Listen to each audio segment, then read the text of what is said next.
आती थी तब भी कहती थी हुसैन जिंदाबाद, हुसैन जिंदाबाद। जब बेटी 5 साल की हो जाती है तो माँ से पूछती है, अरे अम्मी जान ये तो बता दो, जब आप बर्तन मांजती है तब भी कहती हुसैन जिंदाबाद, जब आप खाना पकाती है तब भी कहती हुसैन जिंदाबाद, और मुझसे भी कहलवाती है ये हुसैन है कौन, ये हुसैन नाम किसका है, ये रहता कहाँ है, अम्मी हम इससे मिलना चाहते हैं। तो बेटी से माँ ने फरमाया, बेटी हुसैन को जहाँ याद करो हुसैन वही पहुंच जाता है, हुसैन को जहाँ तुम पुकारोगे हुसैन तुम्हारी मदद के लिए वही पहुंच जाएगा। और आज तुम हमारे घर के अंदर जो हो वो किसी और की बदौलत नहीं हो, बल्कि करबला के ताजदार हुसैन की बदौलत हो। बेटी हम रहे या ना रहे, जब तक दुनिया पर जिंदा रहना, अपनी नस्लों को भी वसीयत कर देना, कलमा पढ़ना या ना पढ़ना, लेकिन हुसैन से मदद मांगती रहना, हुसैन तेरी मदद करता रहेगा। अब बेटी जब बड़ी हो जाती है, बेटी जब जवान हो जाती है, दरवाजे भी झाड़ू लगाना शुरू कर देती है, तो नूरुद्दीन के गांव के लोगों ने देखा जैसे यहाँ कोई लड़की खूबसूरत हो जाए तो तमाम चिलाडू लोग पीछे पड़ जाएंगे, हम इससे शादी करेंगे, मौलवी से तबीज बनवाएंगे, ये करेंगे वो करेंगे वो करेंगे। इसी तरह नूरुद्दीनपुर गांव के अंदर जब वो सोनार की लड़की जवान होती है तो जवान होने के बाद में एक खूनहार लड़की बनती है, एक खूबसूरत लड़की बनती है। जिम्मेदारी के साथ मैं बोल रहा हूँ, गलत मैं नहीं बोलता हूँ, हंसो मत, सब काम मत करिए, मैं तकरीर में कुछ बता दे रहे हैं। तो करबला के ताजदार ने बेटी अता फरमाया, बेटी बहुत ही खूबसूरत थी, बेटी बहुत ही हुनार थी, बेटी बहुत ही ज्यादा अच्छी थी, दुनिया देख करके दंग रहती थी, दुनिया देख करके हैरतज़दा होती थी, दुनिया देख करके परेशान होती थी। उसी गांव में एक राजा रहता था, जो राजा नापाक था, और राजा का काम ही होता अय्याशी करना, चोरी करना, छिनरी करना, अय्याशी करना, शिकार खेलना, ये करना वो करना, तमाम मक्कारी करना राजाओं का काम होता था। उस गांव का राजा मर चुका था, उसका एक बेटा था, जवान था। एक दिन शिकार के लिए निकला और लाला अपने दरवाजे पर झाड़ू लगा रही थी। जब लाला पर राजा के बेटे की नजर पड़ी, रेहान मुझे देखो वरना दोबारा तकरीर में बुलाओगे तो मैं आऊंगा नहीं। मैंने तुम्हें नहीं कहा था, मैंने इन लोगों को कहा, ये लोग हंस रहे हैं बड़ी तेज में। भाई हमें देखिए तकरीर में, मुझे देखिए ये हंस रहा है तेज में, इसको डांटू ना, मेरा तो काम ही है डांटना है। गलती करोगे डांट खाओगे, नहीं तो बयान सुनो। एक बार मोहब्बत से कहते हैं सुभान अल्लाह, फिर से कहते हैं। अब लाला के ऊपर नजर उस राजा के लड़के की जब पड़ती है तो देखा, कहा अपने लौकर से कहा आज शिकार खेलने हम लोग नहीं जाएंगे, कहा तब का शिकार हमको मिल गया। अब हम अगर शादी करेंगे तो उसी लड़की से करेंगे, वरना नहीं करेंगे। लौट कर आता है और आने के बाद अपनी माँ को बताता है कि पड़ोस में जो सुनार है, उस सुनार के घर में मैंने देखा दरवाजे पर एक लड़की झाड़ू लगा रही थी, बहुत ही खूबसूरत लड़की थी। अम्मी हम शादी करेंगे तो उसी से करेंगे।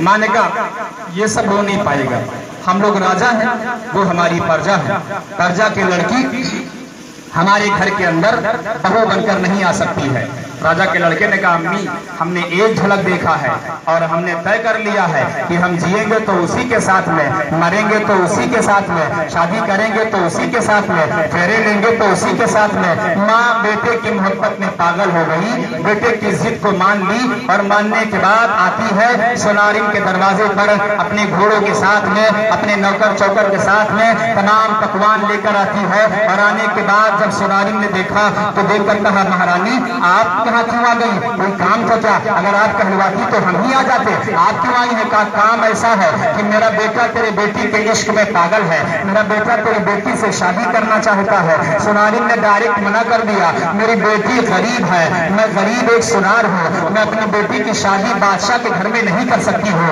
मैं जैसे गरीब हूँ मैं किसी गरीब के घर में अपनी बेटी की शादी करूंगी। फिलहाल वो सोनारिन ने रानी साहिबा को वापस भेज दिया। अब रानी साहिबा उधर से तो आई थी खुशी खुशी, उनके दिमाग में ये बात थी कि हम रानी होकर जब प्रजा के घर जाएंगे तो तत्काल प्रजा हमारी बात को एक्सेप्ट कर लेगी और हमारी बात को मानकर अपनी बेटी की शादी हमारे घर में कर देगी, हमारे बेटे के साथ कर देगी। लेकिन जब रानी को सोनारिन ने मना कर दिया तो मुंह लटका करके, मुंह झुका करके सोनारिन आने लगती है। और जैसे ही बेटे ने देखा तो लगा होगा कि रिश्ता तय हो गया होगा। कहा अम्मी क्या बात है, बात तय हो गई क्या, बात पक्की हो गई क्या। नहीं बात की नहीं हुई है, बात तय नहीं हुई है, बल्कि उस सोनारिन ने तो मुझे बैठने के लिए भी नहीं कहा और उसने मुझे वापस भेज दिया और ये कहा कि मैं गरीब हूँ, मैं प्रजा हूँ और प्रजा की लड़की अमीर घर में नहीं जाएगी, गरीब की लड़की बादशाह घर में नहीं जाएगी। ऐसा है कि आपके घर में हम शादी नहीं करेंगे। अब बादशाह का लड़का अपनी माँ से कहता है, अम्मी एक बात सुनो, देखिए 12 बज चुका है, 5-10 मिनट और हम बोलेंगे, ठीक है ना?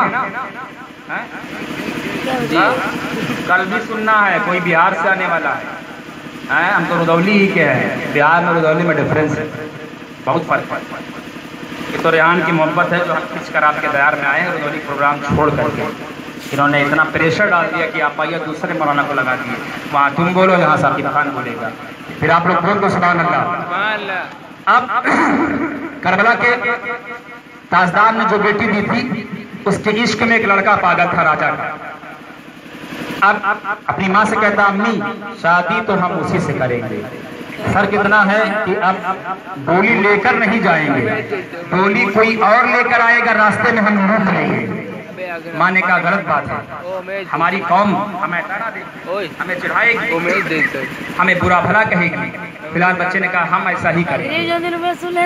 लड़की की शादी तय हो जाती है, शॉर्टकट थोड़ा वाकया छोड़ दिया। लड़की की जब शादी तय हो गई तो बारात गई, बारात दाला घर में पहुंच गई, नाश्ता हुआ, पानी हुआ, खाना हुआ, सब कुछ हुआ। जब लड़की डोली में बैठी, पहले डोली चलती थी, है ना, जानते कि नहीं? जानते तो ही हो, ऐसा नहीं, पहले डोली चलती थी। डोली में लड़की को माँ ने बैठा दिया, दूल्हा भी बैठा है और कुछ लोग आगे पीछे से उठाने वाले भी होते हैं। हम अपनी बेटी को जब विदा करेंगे, मेरी बेटी का नाम है फारिहा खान, जब हम विदा करेंगे तो क्या कहेंगे, बेटी वहाँ जाना तो अपने दामाद, हमारे दामाद को गुलाम बना लेना, हाँ, कभी पिलवा करके गुलाम बना लेना, हमारे घर का गुलाम बनाना, हमारे अम्मा अब्बा को अब्बा कहे, उन अपने अम्मा अब्बा को छोड़ दे, ये सब हम लोग बताएंगे।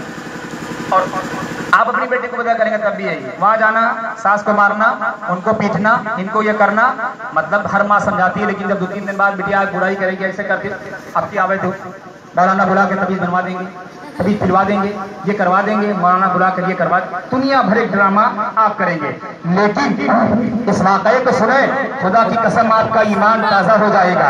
वाकया ऐसा है, एक सोनारी है, गैर मुस्लिम है, मुसलमान नहीं है, कलमा गो नहीं है, लेकिन जब अपनी बेटी को डोले में बैठाती है, बैठाने के बाद में दूल्हे के सामने ऐलान करती है, अरे बेटी मैंने अपने घर से तुझे विदा कर दिया, लेकिन जब पैदा हुई थी तब भी तुझसे हमने कहा था हुसैन हुसैन कहती रहना, अब जाते समय जुमले को हम चेंज करेंगे।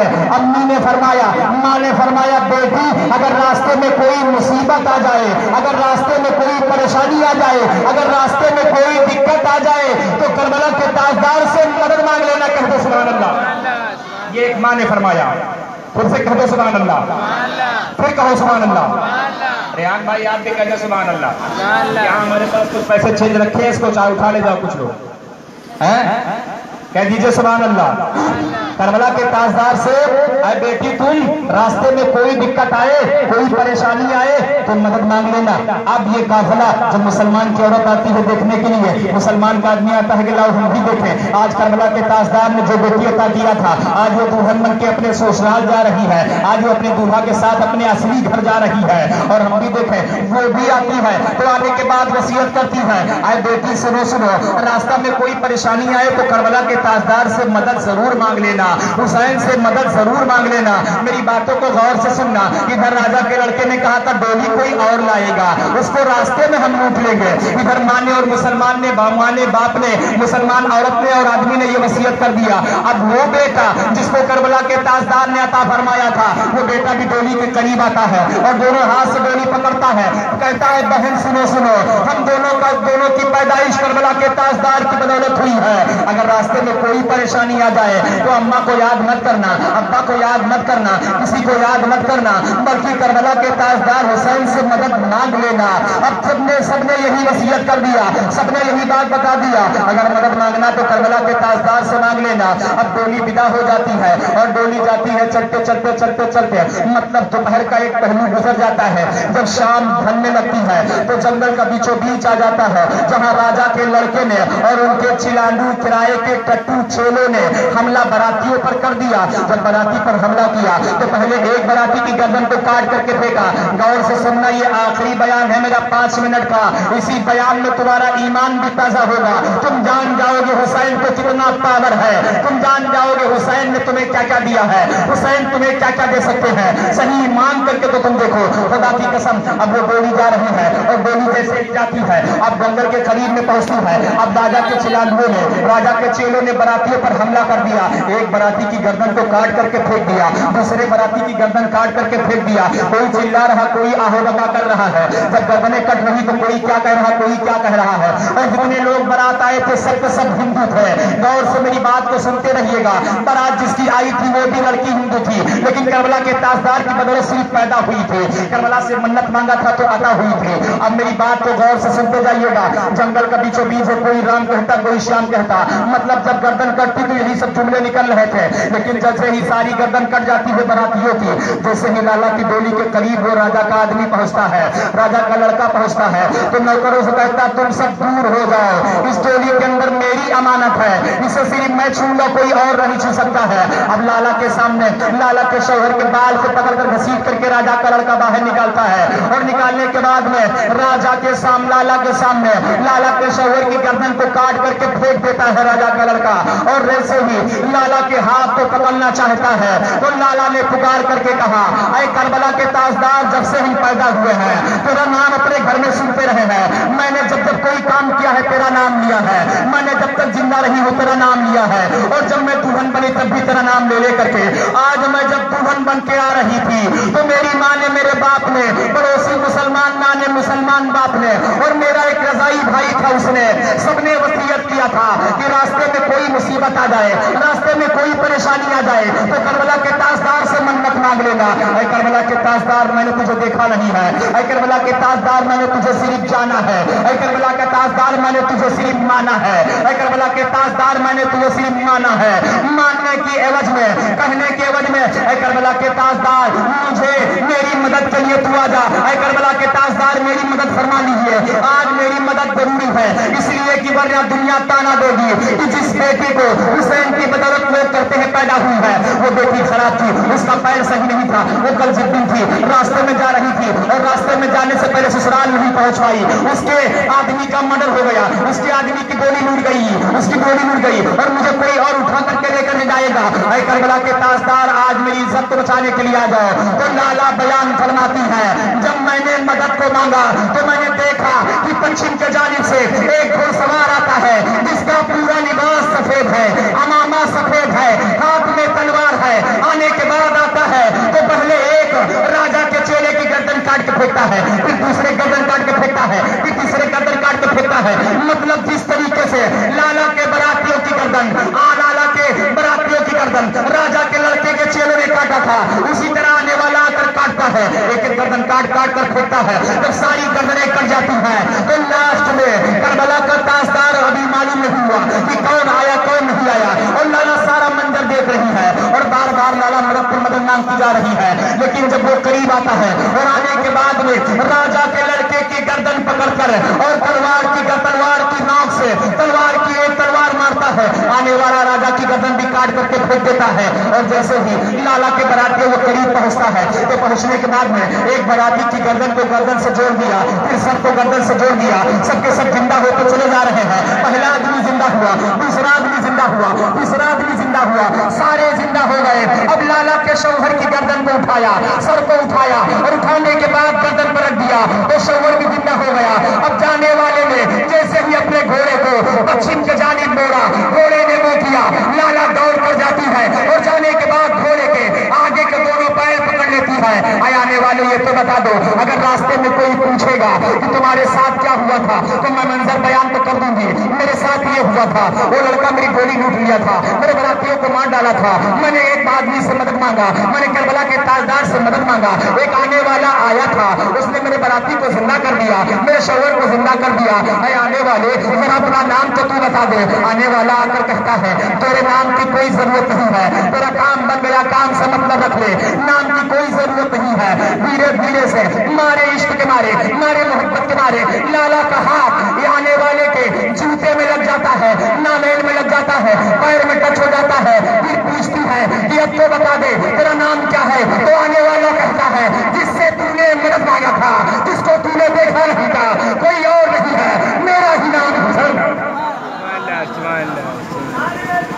अल्लाह अकबर या अल्लाह, अल्लाह अकबर या अल्लाह। कौन मदद के लिए आया था? तो बोल नहीं रहे हमसे क्या कहते हो? फजीब तक पढ़ो, फजीब नहीं पढ़ क्या?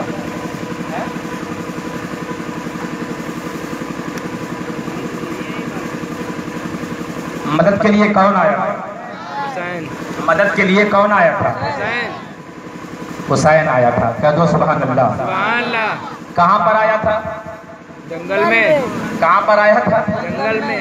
आपका हम इंटरव्यू भी बीच बीच में लिया करें ना, देखें आपकी मेमोरी में वायरस तो नहीं आ गया है?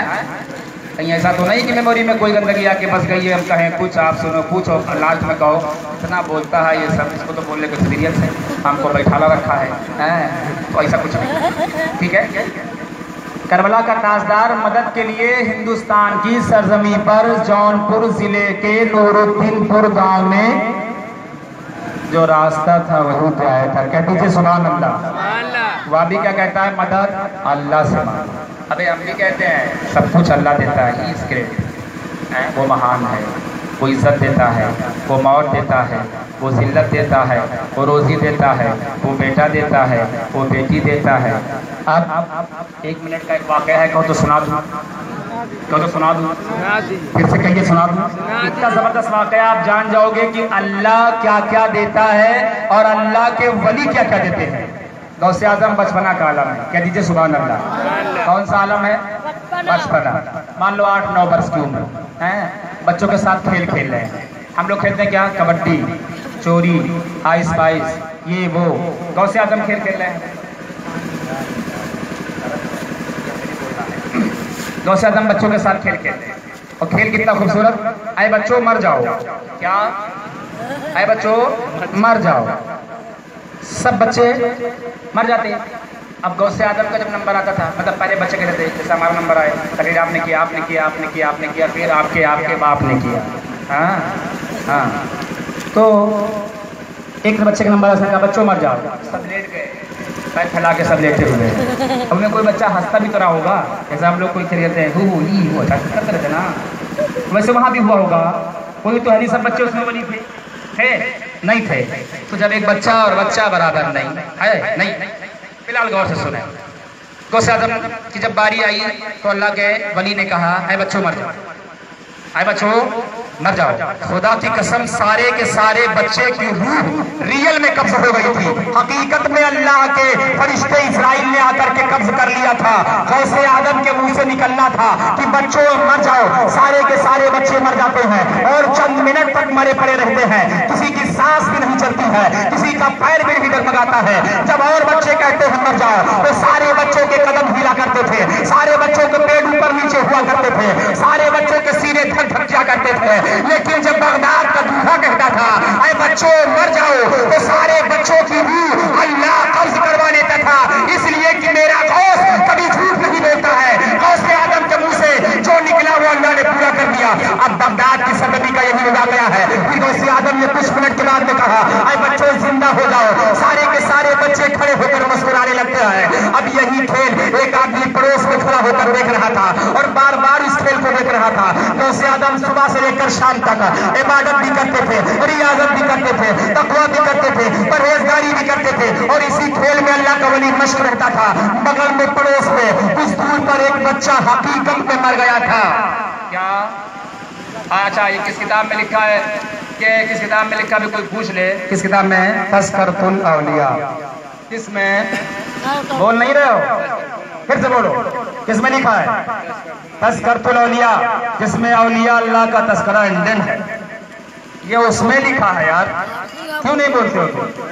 अल्लाह ने तुमको मुंह दिया है, किसी चोर नेता आ जाए तो नारा लगाओगे चाहे पजामा ढीला होगा, हैं? इतना नारा लगाओगे चाहे वो जीतने के बाद तुमको एक भी कॉलोनी नहीं देगा। हाँ, बीपीएल में नाम भी नहीं डलवाएगा, गैस भी तुमको नहीं दिलवाएगा। और रसूलुल्लाह की महफिल में अगर बैठ करके बोल दोगे तो खुदा की कसम तुम्हें यहाँ भी गैस मिलेगी, वहां भी गैस मिलेगी, कब्र में भी गैस मिलेगी। ये ऐसी महफिल है। मैं क्या कह रहा था, एक बच्चा रियल में सच में मर गया था, उसकी माँ रो रही थी। हम भी मर जाएंगे तो हमारी माँ रोएगी, तुम भी मर जाओगे तुम्हारी माँ रोएगी, कोई मर जाएगा यार, रोना तो पड़ेगा ही पड़ेगा। वो माँ रो रही थी, आओ बका कर रही थी, तो बच्चा नीचे लेटा है। अब रोते रोते बेचारी कभी उधर जाती, कभी उधर जाती, कभी उधर जाती, और अचानक रोते रोते उस आदमी के करीब आ गई जो आदमी ये सारा नज़ारा देख रहा था, सारा खेल देख रहा था। उसने जब सुना रोने की आवाज़, और इतना अच्छा खेल अल्लाह का पैगाम, अल्लाह का वली खिला रहा है, हम खेल देख रहे हैं लेकिन ये रोने की आवाज़ मेरे कान में, मुड़कर देखा तो औरत, क्यों रो रही हो? तो रो इसलिए रहे, मेरा बच्चा मर गया है और हमें शक है कि शायद नहीं मरा है। वो गया देखा, सच में मर चुका था। जैसे हम बुलाए ना तो ये करो वो करो, फॉर्मेलिटी, वो भी क्या मर गया सच में। कहता का ऐसा है कि अब क्या करे, मिट्टी होगी। माँ ने कहा दफन होगा, कहा नहीं मिट्टी नहीं होगी। कहा ये बच्चा जब अभी एक खेल हो रहा है, बगदाद का दूल्हा गौसे आजम एक खेल खेल रहा है, जब सारे बच्चों का नंबर आएगा सब बच्चे कहेंगे मर जाओ, सब बच्चे लेट जाएंगे, लेटे रहेंगे, फिर सब बच्चे कहेंगे जिंदा हो जाओ, जिंदा हो जाएंगे, फिर दूसरा कहेगा, तीसरा कहेगा, चौथा, ऐसे सब कहेंगे। तुम ऐसे खाली होकर मेरे बगल देखती रहना, जब गौसे आजम कहेंगे कि अरे बच्चों मर जाओ, तो जब सारे बच्चे मर जाएंगे, लेट जाएंगे, लेटे रहेंगे, आंखें बंद करे रहेंगे, तो उन्हीं मौत वाले बच्चों के बीच में अपने बच्चे को लिटा देना। अब गौसे आदम की बात को नहीं सुना, गौसे आदम की करामात को उसने नहीं देखा, लेकिन उस आदमी की बात को मान लिया। उसे लगा कि शायद मेरा बच्चा जिंदा हो जाए। हर माँ के अंदर एक ममता होती है कि मेरा बच्चा बीमार है तो शिफा हो जाए, मेरे बच्चे को जल्दी से आराम मिल जाए, मेरे आदमी को जल्दी से आराम मिल जाए। ये हर आदमी की कैपेसिटी होती है, ये हर आदमी के अंदर गट्स होता है कि फला बीमार है तो अच्छे हो जाए। अब सुनो, अल्लाह का वली का जब नंबर आता है, गौसे पाक ने फरमाया आए बच्चों मर जाओ, सारे के सारे बच्चे मर जाते हैं। अब वो औरत अपने बच्चे को लाकर उसी पर लिटा देती है। अल्लाह के वली चंद मिनट के बाद फरमाते हैं आए बच्चों जिंदा हो जाओ, सबके सब बच्चे जिंदा हो जाते हैं। वो बच्चा लेकिन जिंदा नहीं होता है। तो गौसे आजम ने आज मुरीदों ने कहा हुजूर ये बच्चा नहीं, माँ करीब आती है और आने के बाद वो आदमी करीब आता है और कहता है अरे गौसे आदम ये बताओ ये बच्चा क्यों जिंदा हुआ? तो गौसे आदम ने फरमाया कि ये ओरिजिनल मुर्दा था और मेरे कहने पर नहीं मरा था, इसलिए मेरे कहने पर जिंदा नहीं हुआ है। अल्लाह ने गौसे आदम का पावर इस तरह दिखाया कि जो बच्चा गौस के कहने पर मरता था वही बच्चा गौस के कहने पर जिंदा होता था। लेकिन गौसे आदम से जब एक माँ की ममता ने अपील किया, रिक्वेस्ट किया, पड़ोसी जो खेल देख रहा था उसने रिक्वेस्ट किया, तो गौसे आदम ने जलाल में आकर एक पैर का ठोकर मारा और ऐलान फरमाया सब उठकर खेल रहे हैं, तू क्यों सो रहा है, तू भी उठकर खेलना शुरू कर दे। गौसे आदम का पैर लग रहा था कि वो ओरिजिनल मुर्दा भी खड़ा होता है, बच्चों के साथ खेलने लगता है। अल्लाह अकबर, या रसूलल्लाह, या अली, या अब्बास, अल्लाह अकबर, या रसूलल्लाह। ये पावर है अल्लाह के वली को। और ये बेचारे कहीं आ नहीं सकते, वो कहीं जा नहीं सकते, जैसे ये कहीं नहीं जा सकते, कहीं आ नहीं सकते हैं। तो जो ओरिजिनल मुर्दा, मतलब सोचो खेल कितना खूबसूरत है। एक बार कह दो भाई सुभान अल्लाह, सुभान अल्लाह। अच्छा एक बार और बुलंद आवाज से कह दो सुभान अल्लाह। ए लड़के गिलास क्यों दिखा रहा है रे? पानी यहाँ है, गिलास वहाँ है, तुझे पता नहीं महीना कौन सा चल रहा है? सुनो, अल्लाह के वली ने कहा मर जाओ, सब मर गए, कहा जिंदा हो जाओ, जिंदा हो। बेटी ने मदद मांगा, हमने क्या कहा था? लड़की ने जंगल के बीचों बीच में मदद किससे मांगा? और बाकी सब मतलब पूछिल गया सबका। 3 लोग बोल रहे हो, किससे मदद मांगा? फिर से बोलो। हुसैन से। ज्यादा तेज में बोलवाऊंगा, खास है को जुनून में तो सर फट जाएगा। हाँ? मदद किससे मांगा? करबला के ताजदार हुसैन से मदद मांगा। हिंदुस्तान की सरजमी पर जौनपुर जिले में नूरुद्दीनपुर गांव में जंगल के बीचों बीच में मदद मांगा। ऐ करबला के ताजदार मदद फरमाइए। तो मदद के लिए हमारा हुसैन, तुम्हारा हुसैन, सबका हुसैन मदद के लिए आया, मदद भी किया, गर्दनों को उठाया, ऐसे ऐसे जोड़ता चला गया जैसे लग रहा था उसने क्विक लगा, ऐसे ऐसे जोड़ते चला गया और सबकी गर्दनें जोड़ दिया। सब जिंदा हो गए, सब बाराती खुश हो गए, फिर से खुशियां मनाने लगे। जब जाने लगा तो लाला ने पूछा, आया आने वाले, अभी कोई पूछ ले। अब आपसे सुबह कोई पूछे मौलाना आया था, कहाँ का था, कैसे तजरी कर रहा था, आप बताओगे ना। उसका नाम था साकिब रजा खान अशमती, रहने वाला रुदौली का था। इमाम हुसैन के पावर ऑफ कॉपरेट को बयान करके गया है कि अल्लाह के वली को भी पावर है और इमाम हुसैन, यही तो कहोगे और क्या कहोगे, कुछ और नहीं कह सकते हो।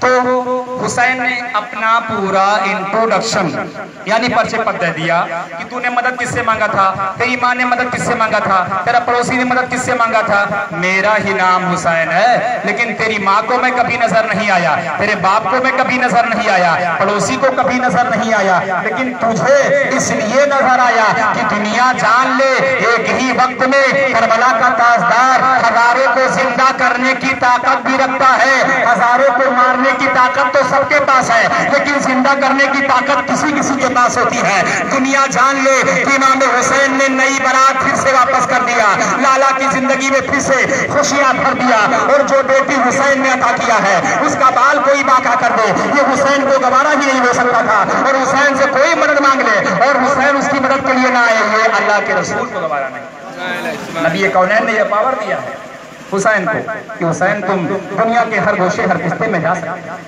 आज क्या संदर्भ में नहीं आए होंगे? आए भाई, आए हैं ना? बिल्कुल आए हैं, बिल्कुल आए।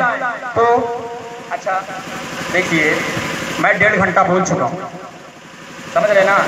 कितने घंटा और कितना घंटा बुलवाना आप लोग का? 6 घंटा बुलवाना। रेहान भाई ने जब हमको बुक किया था, मैं कल कलकत्ते में था, तो इन्होंने पहले मेरे बात किया था, मेरे प्रोग्राम चल रहा था मुहर्रम 9-8 में। इन्होंने कहा भाई हमारे यहाँ के लोग 3 घंटा तकरीर सुनते हैं। कितना का 3 घंटा? हमका बोलने वाला कौन कौन? का कोई नहीं है, सिर्फ आप हो, हाफिज मुस्तकीम है और एक शायर, कोई शायद आप नहीं, महान शख्सियत। 2 लोग का नाम बताया गया, आपका इसमें अगर आमी बताया गया होता तो मैं घर से देर में निकलता तकरीर करके रुदौली।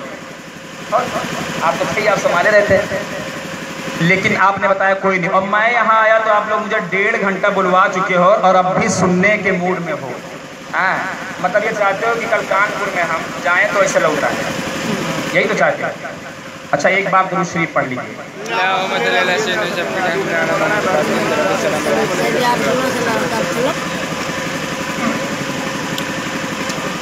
5 नंबर हुसैन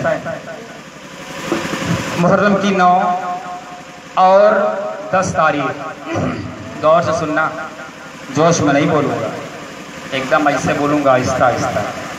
मुहर्रम की 9 और 10 तारीख को जो रोज़ा रखता है अल्लाह ताला उसके 2 साल के गुनाह माफ फरमा देता है।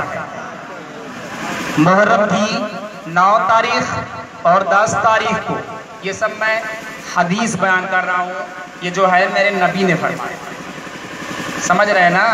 जो मुहर्रम की 9 और 10, क्योंकि क्यों बहुत से ऐसे काम इस्लाम के अंदर हुए हैं जो 10 ही तारीख को, और वो अहम काम हुए हैं जिसकी मिसाल अव्वलीन व आखरीन में ढूंढी जाए नहीं। दूसरा मसला, मुहर्रम की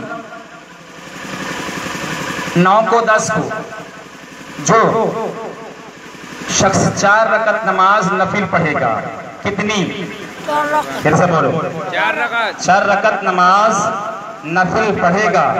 पहली रकत में सूरह फातिहा के बाद आयतुल कुर्सी पढ़ेगा, दूसरी मतलब समझ रहे ना, दूसरी रकत में 11 मरतबा कुल हुवल्लाह शरीफ पढ़ेगा।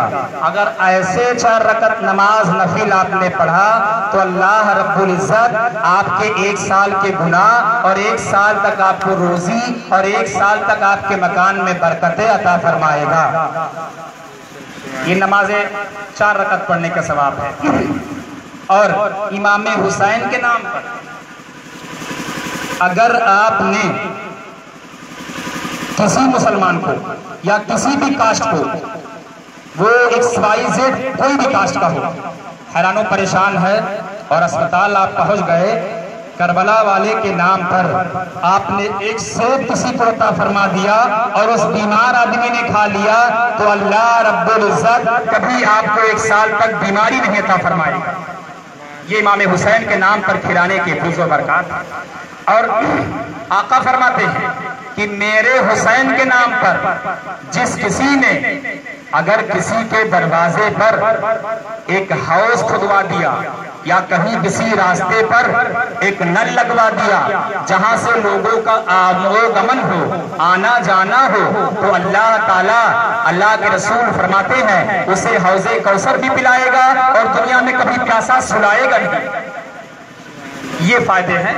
और आका फरमाते हैं इमाम हुसैन के नाम पर अगर आपने किसी भूखे को खाना खिला दिया तो जब तक 1 साल नहीं गुजर जाएगा तब तक के लिए आप कभी अपने बिस्तर पर भूखे नहीं सोएंगे।